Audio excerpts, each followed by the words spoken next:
Well, hello there, friend. Thanks so much for stopping by and thanks for hanging out. Got another install video coming at you today. This is a Sargent 11 line. This is a G04 storeroom function lock. And we're going to be installing this on a door. Hey, it's got a Rockwood Latch Guard also. It needs to get installed first. Painter was nice enough to help us keep going by going ahead of us and getting the doors painted where the hardware was going to be installed at. We got some combo screws there. Look like 832s. Anyway, cool install video coming your way. I'm going to talk you through what I'm doing as I do it. So the very first thing that's going to need to go on is the latch guard. Some types of latch guards go on after the lock's installed or don't need to be installed first. This one, the lock actually mounts through it, so this latch guard style needs to be installed first. Here I'm just lining it up with the prep that's on the door. And then I'm going to mark 4 holes with the 4 mounting screws that are supplied. Those 4 mounting screws that are supplied are 832s.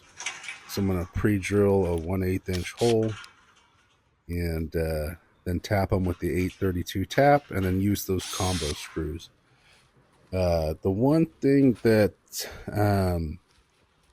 I was not sure about is those combo screws are really long, and you'll see that two of the hole locations are pretty close to the latch bolt that goes in, and I was just worried about the possibility of those long screws interfering with the lock in some way. So you'll see here in just a little bit how I dealt with that potential issue. I don't know if it actually would be an issue, but I'm always looking at trying to, make sure I avoid causing a problem myself through my installs. So here we're going to have 4 1/8 inch holes drilled. And then I'm going to go to the cart. Ooh, this cart. What don't I have on that cart? Well, let's see if I have an 832 tab. Wow, look at all those bits. Oh my goodness. I have a little special tap holder that has my kind of specialty smaller. I call them specialty smaller size bits or taps because in general, installing door hardware, I'm using a 1/4 20 tap, I'm using a 1224 tap, and I'm using a 1024 tap. Anything other than that is what I would categorize as specialty. I do use larger taps and I do use smaller taps, but not quite as often as those top 3 taps, let's say. Okay. Yeah, I know I've thought about this too much and done it too long, but I really enjoy it, man. This is fun stuff to do. So I'm tapping those 4 holes. I'm going to go over to those combo screws. I told you I was worried about them being too long. And so I just had the thought, hey, to potentially avoid an issue, I'm just going to snip the wood portion of the screw off and just be left with then 4 832 machine screws. And that way I'm fairly confident there's not going to be any kind of conflict with installing the handle set. So, and if you think about it, you're installing the handle set through this lock guard, so maybe you only need 2. Maybe you could just put it in with just 2 screws. I went ahead and just did 4 because that's what they give you, and I tried to look up instructions. There's some things you don't need instructions for, but because we try to always follow the manufacturer's instructions, I did try to look up instructions, couldn't really find any per se, so maybe I was looking in the wrong spot. And because they're stainless steel screws, I prefer to use just a screwdriver when I'm installing stuff like that. I've messed up so many stainless steel screws, broke so many stainless steel screws. I just don't want to risk it using the impact, and Impact definitely will be faster, probably, or um, electric screwdriver, or whatever. But this works fine for me. And uh, if you don't drop that, buddy. Make sure you can find it. Hard to find down there sometimes. Yeah, so I just like using the screwdriver because if you have an issue with anything, you're gonna feel that right away, and there's no question about it. So looks like we're just about there with that latch guard installed.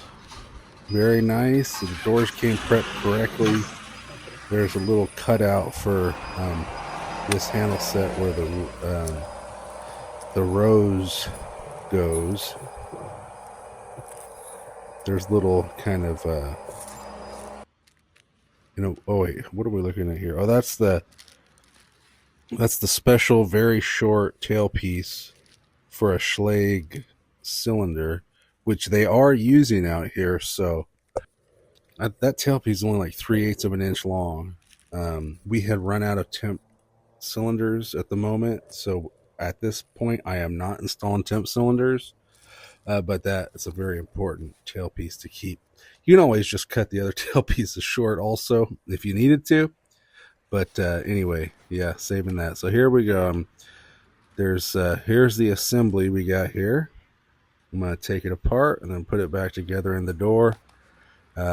Here I'm loosening I think they call those the collars. Get the inner collar and the outer collar. There's an alignment pin that can sometimes prevent you from being able to loosen the outer collar if the inner collar hasn't got loosened yet.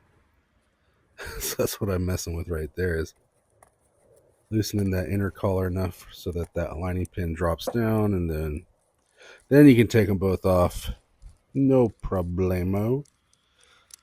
So the collars come off, and then that releases the sleeve. That's the inner sleeve. And then here comes the outer sleeve. And then what do we do next here? I'm going to take the aligning pin out. Go ahead and take the aligning pin out, guy. It's going to probably be easier if you use gravity.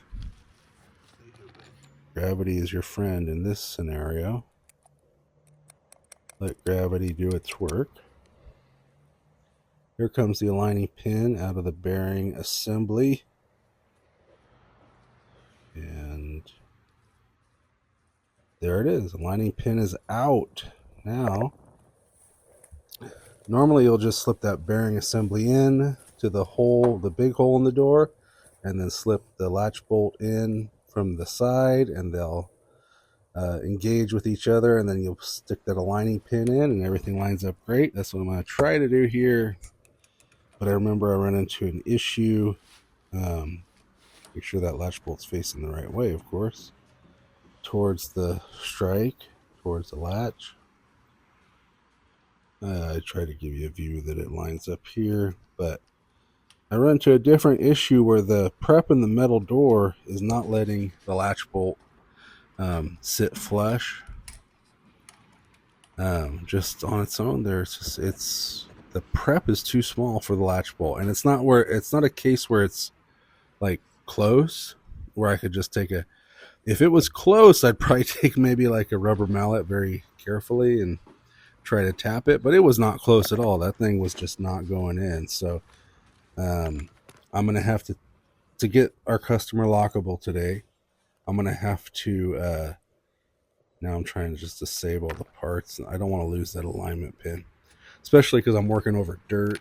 If something falls off my cart, oh man, it's gonna be hard to find. But yeah, so to get the customer lockable today, I'm gonna need to just make that prep larger. I'm tapping the mounting tabs back just a little because it looked like they were closer than they needed to be to the edge of the door. And then now I'm just gonna run my die grinder kind of along the whole prep just to make it just a little bit bigger for that thing to sit flush.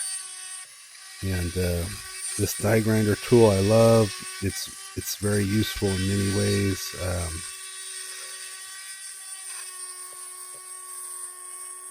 if you need to grind a strike a little bit to make a door latch, it's great. And then there's different and I'm spacing on the term for the bits. Anyway, it's like what do they call it? What do they call those things?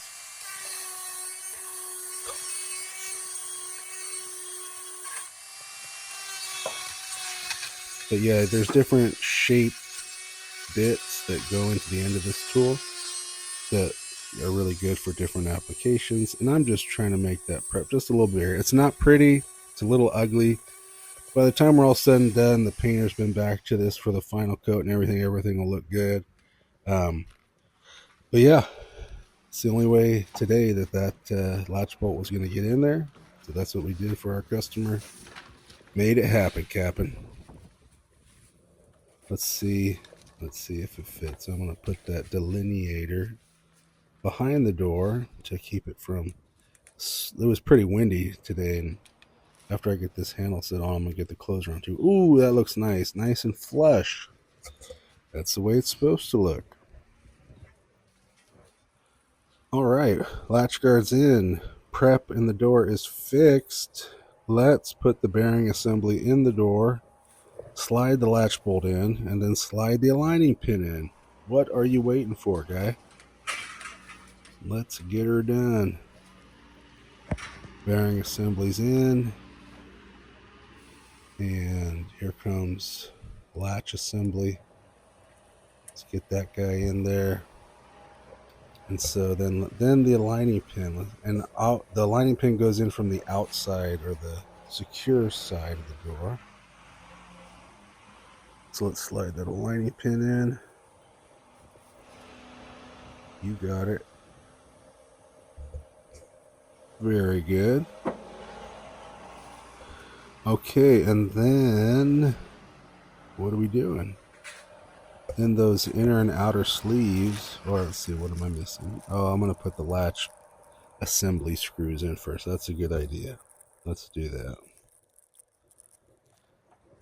Latch assembly screws, and they're stainless, so I'm using the screwdriver again.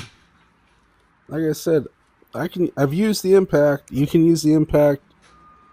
Some days you're going to install it faster than me with the impact, but you only got to break one screw or cross thread one screw to cause yourself a lot of headaches. So I'm finding the screwdriver is just really great. Now here is the outer sleeve, they call it, I think, and the two red parts need to line up. The two red parts there need to line up. And then here's a critical thing too, is that it needs to, when you push that in, it needs to go in all the way. And then there's a set screw that goes towards the outside. But watch this here. Push it in. So red, yes, but push it in. Does it go all the way in yet? Let me see. Come on. It's not going all the way in. Red and red are lined up, but it doesn't push all the way in. You might have to mess. Now it's pushing all the way in. Red and red are lined up, and it's pushing all the way in. That's critical for this lock to work right. If you don't do it that way, you got some problems. And then this is the inner sleeve. You put the set screw dimple towards the outside, towards the latch side. And then watch this. Look at when I'm pushing it in and out. That's telling me you can feel it spring back. It's engaging correctly with the outer sleeve. So now the collar can go on and get tightened. So that's the things you want to look at, is the inner sleeve and the outer sleeve. Make sure that they're moving in the right way that they need to. On the storeroom function, the inner sleeve is just solid. It just goes in, pushes against the spring of the outer sleeve, and it makes it so it's locked all the time. So then there's the rose, and the rose has these little spikes on it that in a wood door would just dig into the wood, and on a metal door they need to have cutouts for them, and these did. The lock guard had the cutouts for it, and the door prep had the cutouts for it, and there's the rose going on. or that's the rosette, they call it.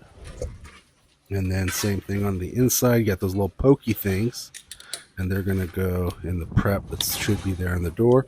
If that prep were not there in a wood door, it would not sit flush. So got to have the little cutouts for it. And if it doesn't, I guess you'd have to cut them out yourself. And I'm just tightening those rosettes. There's a spanner wrench they supply you with to get them all the way tight. And when I'm using a spanner wrench like that, I try never to leave the hole that the spanner wrench goes into up or visible. Just as a, I think it looks ugly to see that hole. Now here the inside lever goes on. The only thing that holds that to the assembly is the set screw that's on the edge, and that's why you had to install that with that set screw dimple on the inner sleeve towards the latch side. And they give you a little security Allen wrench to tighten that up.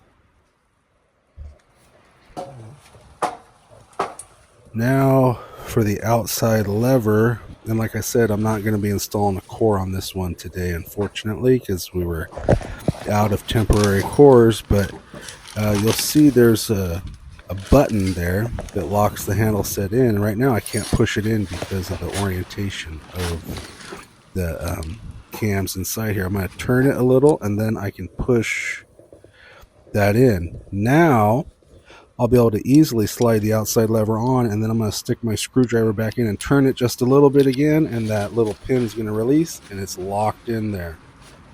It's the same thing you do when you're installing the lever or installing the core. And then I'm going to tighten that set screw